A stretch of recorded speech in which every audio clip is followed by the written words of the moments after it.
வணக்கம் நண்பர்களே, நம்முடைய சேனலில் இன்றைக்கி நாம் பார்க்க போகிறது சங்க இலக்கியங்களில் ஒன்றான குறுந்தொகையிலிருந்து ஒரு சிறந்த பாடல். இந்த பாடலை பார்க்குறதுக்கு முன்னாடி நம்ம சேனலை சப்ஸ்கிரைப் பண்ணாதவங்க மறக்காமல் சப்ஸ்கிரைப் பண்ணுங்கள். பக்கத்தில் இருக்க பெல் பட்டனை கிளிக் பண்ணுங்கள். அப்போ தான் நான் போடக்கூடிய வீடியோக்கள் உடனுக்குடன் உங்களை சேரும். சரி, வாங்க குறுந்தொகை குறித்தும் அதில் இடம்பெற்றிருக்கக்கூடிய ஒரு பாலுடைய பொருளையும் பார்க்கலாம்.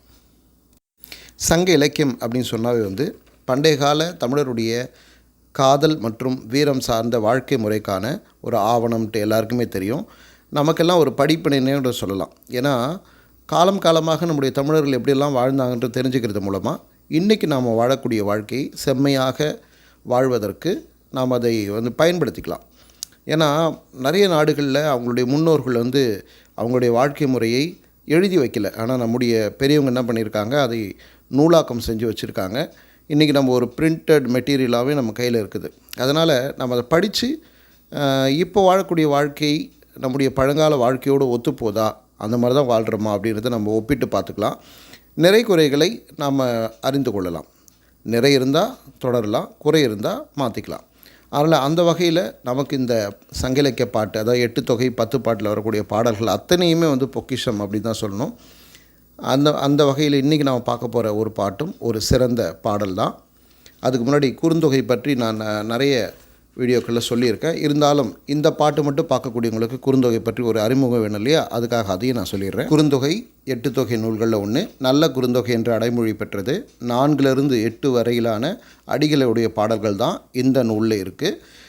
நிறைய பாடல்கள் பார்த்திங்க அப்படின்னா அகம் சார்ந்த பாடல்களாக சங்க இலக்கியத்தில் இருக்குது. குறிப்பாக குறுந்தொகையில் அள்ள குறையாத அளவுக்கு காதல் வாழ்வு சார்ந்த பாடல்கள் இருக்குன்றது குறிப்பிடத்தக்கது. இதில் முதற்பொருள் கருப்பொருள்களோட உரிப்பொருளுக்கு முக்கியத்துவம் கொடுத்து இந்த பாடல்கள் இடம்பெற்றிருக்கிறது குறிப்பிடத்தக்கது. இதனை தொகுத்தவர் பூரிக்கோ, தொகுப்பித்தவர் யாருன்னு தெரியல. சரி, இன்றைக்கி நாம் பார்க்க போகிற ஒரு குறுந்தொகை பாட்டு உங்களுக்கு எல்லாருக்குமே பிடித்தமான ஒரு பாடலாக இருக்கும். பெரிய பெரிய விஷயங்களை குறித்தெல்லாம் ரொம்ப எளிமையாக நம்முடைய பெரியவங்க பாட்டில் சொல்லுவாங்க. அந்த மாதிரி ஒரு பாட்டு தான் இது. அதாவது தலைவன் தலைவியை பார்க்க வரான். தினமும் போயிட்டே இருக்கான். காலையில் வரான், இரவில் வரான். ஒரு கட்டத்துக்கு பிறகு இதை பற்றி ஊரில் அரசல் புரசலாக பேசுகிறாங்க. வழக்கமாக சங்க இலக்கியத்தெல்லாம் பார்த்திங்க அப்படின்னா இந்த மாதிரி ஏச்சு பேச்சுக்கள்லாம் வரும்போது அரசல் புரசலாக பேசிக்கும்போது இனிமேல் நீ பகலில் வர வேணாம் அப்படின்னு சொல்லிட்டு தோழி தலைவன்கிட்ட சொல்லிவிடுவா. அதுக்கு பிறகு தலைவன் இரவில் மட்டும் தலைவியை சந்தித்து பேசிட்டு போவான்.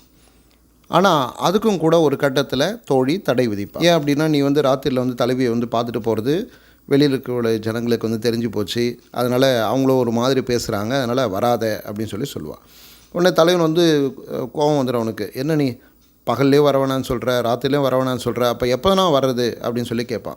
நீ வரவே வேணாம் அப்படின்னு சொல்லிட்டு தோழி ரொம்ப கோபமாக சொல்லிடுவாள்.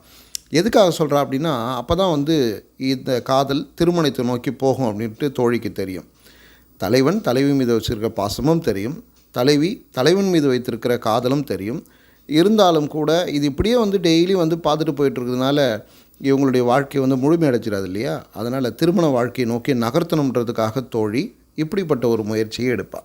அது அவளுக்கு பிடிக்கல தான், இருந்தாலும் அதை செஞ்சு தானே ஆகணும். அதனால் தோழி என்ன பண்ணுவாள், தலைவன்கிட்ட சொல்லுவாள், நீ வரவே வராது அப்படின்னா. வராதுன்னா எப்படி, அப்புறம் என்ன தான் பண்ணுறது தலைவியை பார்க்குறதுன்னா, கல்யாணம் பண்ணிக்க, கல்யாணம் பண்ணிட்டு வாழு, உன்னை யார் வேணான்றாங்க அப்படின்வான். அதுக்கு பிறகு தான் அவன் திருமண முயற்சிகளில் ஈடுபடுவான். வீட்டில் ஒத்துக்கிட்டாங்க அப்படின்னா முறைப்படியான திருமணம் நடக்கும். இல்லை அப்படின்னா மடல் ஏறுவான். அதுக்கும் ஒத்து வரல அப்படின்னா உடன்போக்குன்னு சொல்லுவாங்க. அதை ஓடி போய் கல்யாணம் பண்ணிக்கிறது அப்படின்ட்டு. அந்த மாதிரி கல்யாணம் பண்ணிட்ட பிறகும் கூட இங்கே இருக்கக்கூடிய செவிலித்தாய் போய் பார்ப்பா, நற்றாய் பார்ப்பாங்க. பிறகு அங்கே இருக்கக்கூடிய சூழலை சரி பண்ணுறதுக்கு அவங்க அப்பாவும் மனம் இறங்கி போய்ட்டு உதவி பண்ணுவார். அப்படிப்பட்ட சூழலில் கூட அப்பா உன்னுடைய உதவி வேணாம் எனக்கு, ஏன்னா என்னுடைய கணவன் என்னை நல்லா பார்த்துக்கிறான் அப்படின்னு சொல்லி கொடுத்த பொருளை கூட திருப்பி கொடுத்து அனுப்பக்கூடிய பெண்கள்லாம் தமிழகத்தில் இருந்திருக்கான்றதை சங்க இலக்கியம் படித்தாதான் தெரியுது. அப்படி அவன் ரொம்ப மகிழ்ச்சியாக வச்சுருக்கானா காதல் கணவன் அப்படின்னு பார்த்தீங்கன்னா அப்படி கூட இல்லை. அவன் பாவம் வசதி இல்லை. இந்த பொண்ணு கூட ஒரு வேளை சாப்பிட்றா, ஒரு வேளை சாப்பிடல. அப்படி இருந்தாலும் கூட என்ன பண்ணுறா, என் கணவன் என்னை மகிழ்ச்சியாக வச்சுக்கிறான் அப்படின்னு சொல்கிறா. இதுலேருந்து என்ன தெரியுதுன்னா, பொன் பொருள்னால் வாழ்க்கை முழுமை அடைகிறதில்ல, மகிழ்ச்சி அடைகிறதில்ல. கணவன் மனைவிக்கும் மனைவி கணவனுக்கும் தரக்கூடிய அந்த நம்பிக்கை இருக்கு இல்லையா, அந்த நம்பிக்கையும் உணர்வுபூர்வமான காதலும் தான் வந்து மகிழ்ச்சியை தருகிறதுன்றதெல்லாம் சங்க இலக்கியம் படிக்கிறவங்களுக்கு தெரிஞ்சுக்கலாம். அப்படிப்பட்ட ஒரு வித்தியாசமான ஒரு கதைக்களத்தோடு இந்த பாடலில் நம்ம பார்க்குறோம். இதுலேயும் வந்து தலைவன் பகலில் வரல, இப்போ ராத்திரியில் மட்டும்தான் வந்துட்டு போகிறான். அப்படி வரக்கூடிய தலைவன் வீட்டுக்கு வெளியில் காத்திருக்கான். அப்படி காத்திருக்கக்கூடிய தலைவன் காதில் விழுற மாதிரியே தோழி தலைவிக்கு சொல்கிறான். என்ன சொல்கிறான்னா, தலைவன் ராத்திரியில் வந்து போகிறான், அவனை பற்றி வந்து வெளியில் பேசுகிறாங்க, நம்மளை பற்றியும் பேசுகிறாங்க. இருந்தாலும் கூட தலைவன் இவ்வளோ கஷ்டப்பட்டு வரான் இல்லையா, அதுக்காக நம்ம அவனை ஏற்றுக்கிட்டு தான் ஆகணும் அப்படின்ற மாதிரி தோழி இந்த பாட்டில் சொல்கிறான். பாட்டு பாருங்கள். ஒளிவெள் அருவி ஓங்கு மலைநாடன் சிறுகட் பெருங்களிறு வயப்புலி தாக்கி தொல்முரண் சொல்லும் நுண் அருட்சாரல் நடுநாள் வருதலும் வருவும் வடு நாணலுமே தோழி நாமே அப்படின்னு எழுதுகிறார். எழுதுகிறான்னு யார் எழுதுனாங்க அப்படின்னு சொல்லவே இல்லையா. இது எழுதினவர் வந்து மதுரை கதக்கண்ணனார். திணை மருதத்திணை, தோழி கூற்று. இரவுக்குறி நேர்ந்த வயப்பாட்டால் தோழி தலைமகற்கு சொல்லியது என்கிற துறையில் இந்த பாடலை நம்ம பார்க்குறோம். இந்த பாடலுடைய பொருள் பாருங்கள். தலைவன் வரக்கூடிய வழி எப்படிப்பட்ட வழி தெரியுமா? தலைவன் காதில் விழுற மாதிரி தலைவிக்கிட்ட சொல்கிறா. எப்படிப்பட்ட வழி தெரியுமா? பயங்கரமான அருவிகள் கொட்டக்கூடிய வழி. அருவின்னு நம்ம பகலில் பார்க்கும்போது நல்லா தான் இருக்கும். ஆனால் ராத்திரியில் அந்த அருவி விழக்கூடிய அந்த பகுதியில் வரும்போது எவ்வளோ பயமாக இருக்கும், எவ்வளோ பயங்கர ஆக்ரோஷமான சத்தம் கேட்கும். அதெல்லாம் தாண்டி நம்முடைய தலைவன் நம்மை பார்ப்பதற்காக வருகிறான். அவன் வரக்கூடிய அந்த பகுதியில் அருவிகள் இருக்குது. அவனே அருவிகளை உடைய மலைக்கு சொந்தக்காரன், மலைநாடன் அப்படின்ட்டு தோழி தலைவிக்கிட்ட சொல்கிறான். அவன் வரக்கூடிய வழியில் பெரும் களிர்கள் உண்டு. களிர்னா ஆண் யானை, களிர்கள் உண்டு. அதே மாதிரி நிறைய புலி சிங்கம்லாம் இருக்கும். வயப்புலி அப்படின்னு சொல்லும்போது வயப்புலின்றத சிங்கத்தை குறிக்கக்கூடிய சொல்லாகவும் பல அறிஞர்கள் குறிப்பிடுறாங்க. அதனால் இங்கே புலி சிங்கம் எல்லாத்தையும் நம்ம எடுத்துக்குவோம். யானைகள் இருக்குது, ஆண் யானைகள், புலிகள் இருக்குது, சிங்கங்கள் இருக்குது. அவன் வரக்கூடிய வழியில் அந்த வழி எவ்வளவு ஆபத்தான வழியாக இருக்குன்றதை இப்போ உன்னால் கற்பனை பண்ண முடியுதா? அவ்வளோ பயங்கரமான வழியாகத்தான் நம்மை சந்திக்க இரவில் தினமும் வந்து கொண்டிருக்கிறான் தலைவன். அதுவும் ஒரு சின்ன ஒரு குறிப்பை இந்த பாட்டில் வந்து மதுரை கதக்கண்ணனார் சொல்கிறார். என்ன அப்படின்னா, சிறுகட் பெருங்களிறு வயப்புலி தாக்கி தொல்முரண் சொல்லும் நுண் அருஞ்சாரல் அப்படின்னு சொல்கிறார். அதாவது சின்ன கண்களை உடைய ஆண் யானை எப்போ பார்த்தாலும் வந்து பயந்து பயந்து ஓடிக்கிட்டே இருக்கும். ஏன் அப்படின்னா, புலி வந்து தாக்கும் அல்லது சிங்கம் தாக்கும். இது ரொம்ப பிரம்மாண்டமாக இருந்தால் கூட அதை எதிர்த்து தாக்கி வெற்றி பெற முடியாது. இருந்தாலும் கூட ஒரு சில நேரங்களில் சின்ன கண்களை உடைய பெரிய ஆண் யானையானது புலி வந்தாலும் சரி, சிங்கம் வந்தாலும் சரி, சில நேரங்களில் அடித்து தூக்கி தூர போட்டுரும். அப்படிப்பட்ட ஆச்சரியமான சம்பவங்கள்லாம் அந்த பகுதியில் நடக்கும். அப்போது ஒரு சிங்கமும் ஒரு யானையும் அல்லது ஒரு புலியும் பெரிய ஆண் யானையும் சண்டையிட்டு கொள்ளக்கூடிய காட்சியை நம்மளால் கற்பனை பண்ணி பார்க்க முடியுமா? பகலில் ராத்திரியில் இருந்தால் எந்த பக்கம் தப்பிச்சு ஓடுறதுன்னு தெரியாது. நம்மக்கிட்ட வந்துடுது, நம்ம தாக்க வருதுன்னா நம்மளால் தப்பிச்சு ஓடவே முடியாது. ஏன்னா நம்மையோட வேகமாக வந்து நம்மை தாக்கி அழிக்கக்கூடியது. பகலில் அதுக்கெல்லாம் கண்ணு தெரியும், நமக்கு தெரியாது. சரியா? ஏன்னா அதெல்லாம் சங்க காலம். நம்ம டார்ச் லைட்டெல்லாம் கையில் கிடையாது. அதனால் ஏதாவது நிலவு வெளிச்சம் இருந்தால் உண்டு. அதுலேருந்து தப்பிக்கிறதுன்றது ரொம்ப ரொம்ப கஷ்டம். அப்படிப்பட்ட ஆபத்தான வழிகளின் வழியாகத்தான் தலைவன் நம்மை பார்க்குறதுக்காக வரான். அப்படிப்பட்ட அந்த தலைவன் பார்க்க வர்றதை பார்த்துட்டு அக்கம் பக்கம் இருக்கக்கூடியவங்க சில வார்த்தைகளை சொல்ல தான் செய்வாங்க. ஆனால் அதுக்காக நாம் தலைவனை ஏற்றுக்கொள்ளாமல் விடக்கூடாது. அந்த நாணுதலுக்காக தோழி நாம் தலைவனை கைவிட்டக்கூடாது.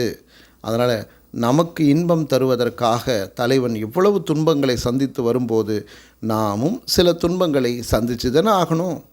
அதனால் மற்றவருடைய ஏச்சு பேச்சுக்களை எல்லாம் கொஞ்சம் ஓர வச்சுட்டு இவ்வளவு கஷ்டப்பட்டு அந்த தலைவனை நாம் ஏற்றுக்கொள்வோம் அப்படின்னு சொல்லிட்டு தோழி தலைவனை மனதில் வைத்துக்கொண்டு அவனுடைய உணர்வுகளுக்கும் முக்கியத்துவம் கொடுத்து தலைவிக்கிட்ட சொல்கிறதாக இந்த பாட்டு அமைஞ்சிருக்கு.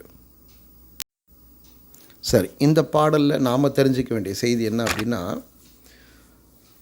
ஒவ்வொரு மனிதனுக்கும் உணர்வுகள் உண்டு, ஒவ்வொரு விதமான உணர்வுகள் உண்டு. நாம் நம்முடைய பக்கம் மட்டுமே பேசிக்கிட்டு நம்ம பக்கம் இருக்கக்கூடிய நியாயத்தை மட்டுமே பேசிட்டு போயிடுவோம். ஆனால் அந்த காலத்தில் பாருங்கள், அடுத்தவருடைய உணர்வுகளுக்கும் முக்கியத்துவம் கொடுத்துருக்காங்க. நம்ம வெறுமனே பார்த்துட்டு போகிறான் அப்படின்றத மட்டும் வச்சுக்காமல், பார்த்துட்டு போகிறதுனால ஊரார் பேசுகிறான்ற மட்டும் வச்சுக்காமல், அவன் வரக்கூடிய அந்த வழியினுடைய ஏதம்னு சொல்லுவாங்க, அந்த வழியினுடைய ஆபத்து, எவ்வளவு கஷ்டங்களை தாண்டி வரான். எதுக்காக? அவன் எதுக்காக வரணும்? அங்கேயே இருந்திருக்கலாம் இல்லையா? எதுக்காக வரான்னா, உன்மீதான பாசம், உன்மீதான காதல், உன்மீதான பற்றுதல், அவ்வளவு காதல் உன்மீது. அப்போது தலைவிக்கு இதெல்லாம் புரியும் அப்படின்ட்டு நம்ம சொல்ல முடியாது. சில பேருக்கு புரியலாம், நிறைய பேருக்கு புரியாமல் இருக்கலாம். அப்போ தோழி என்ன பண்ணுறா, கொஞ்சம் ஒரு மெச்சூர்டு பர்சனாக கொஞ்சம் அதை எடுத்து சொல்கிறா.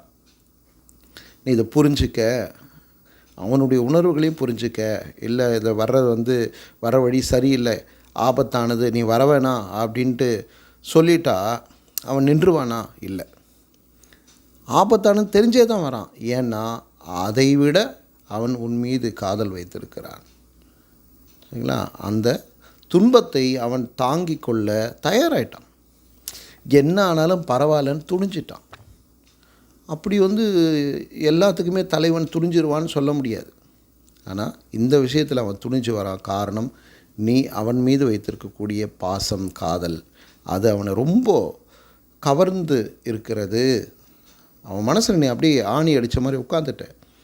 அதனால் அவன் உன்னை சுற்றி சுற்றி வரான். நீ இல்லாமல் அவனால் இருக்க முடியல. அதனால தான் இது வரான். ஒரு புலி அடித்து அவனை சாகடிச்சிருது. ஐயோ, புலி இருக்குதே, நம்ம அடித்து சாகடிச்சிருமோன்னு பயம் தான் வருவானா? சரியா? ஆனால் அந்த பயத்தை தாண்டி அதை ஓரம் தள்ளிட்டு வரான். அப்படின்னா அதை விட பெரிதாக அவன் உன்னை நினைக்கிறான். தன் உயிரை விட மேலாக அவன் உன்னை காதலிக்கிறான் என்பதுதான் இதுக்கு அர்த்தம். அப்போ உயிரை விட மேலாக உன்னை காதலிக்கிறவனுக்காக ஊராருடைய ஏச்சு பேச்சு எல்லாம் ஓரம் வச்சுட்டு அவனை சந்திக்கிறதுல தப்பு கிடையாது அப்படின்றது தான் இந்த பாட்டில் தோழி சொல்லக்கூடியது. அப்போது அன்றைய காலகட்டத்துடைய அந்த காதலுடைய புனிதம், காதலுக்காக இருந்த துணிச்சல், அந்த அன்னோன்யம், அதை தான் இந்த பாட்டில் பார்க்குறோம். இன்றைக்கு அது இருக்கா அப்படின்றது கேள்விக்குறி. அப்படி இருந்தால் இன்றைய காதலும் ஒரு புனிதமான காதலாக இருக்கும். அப்படி நீங்கள் வாழ்ந்துட்டுருக்கீங்க அப்படின்னா உண்மையிலேயே உங்கள் வாழ்க்கை மிகச்சிறந்த ஒரு வாழ்க்கையாக இருக்கும். சரி, அதனால் நம்முடைய முன்னோர்கள், மூத்தோர் சொல்லும் முதுநெல்லிக்காயும் முன்னே கசக்கும் பின்னி இனிக்கும்னுவாங்க. நம்ம அந்த காட்டு நெல்லிக்காய் எடுத்து கடிக்கும்போது முதல்ல கசப்பாக தான் இருக்கும். நல்லா சாப்பிட்டுட்டு அதுக்கப்புறம் தண்ணி குடிச்சுன்னா நல்ல சில்லுன்னு இனிப்பாக இருக்கும் இல்லையா? அந்த மாதிரி தான் வாழ்க்கையை முதல்ல கசக்க தான் செய்யும். பெரியவங்க சொல்கிற வார்த்தையும் கசக்க தான் செய்யும். ஆனால் நிஜமாக அந்த வாழ்க்கையில் அந்த ஒரு சுச்சுவேஷன் வரும்போது, அந்த சூழ்நிலை நம்ம சந்திக்கும்போது, ஆஹா அன்றைக்கி சொன்னாங்களே அப்படின்னு சொல்லிட்டு நம்ம நினச்சி பார்ப்போம். அன்றைக்கு அது நமக்கு பயன்படக்கூடியதாக இருக்கும், நமக்கு அது இனிப்பை தரக்கூடியதாக இருக்கும். அதனால் நம்முடைய சங்க காலத்து பாட்டு எல்லாமே நமக்கு முதுநெல்லிக்காய் போன்றது. நீங்கள் அதை பயன்படுத்தி அந்த இனிப்பை ருசிப்பதும் ருசிக்காமல் போவதும் உங்கள் கையில் தான். இன்னும் இது போன்ற நிறைய பாடல்கள் உங்களுக்காக காத்துட்ருக்கு. இந்த பாடல் உங்களுக்கு பிடிச்சதுன்னா லைக் பண்ணுங்கள், ஷேர் பண்ணுங்கள், கமெண்ட் பண்ணுங்கள். இன்னொரு வீடியோவில் உங்களை சந்திக்கிறேன். நன்றி நண்பர்களே.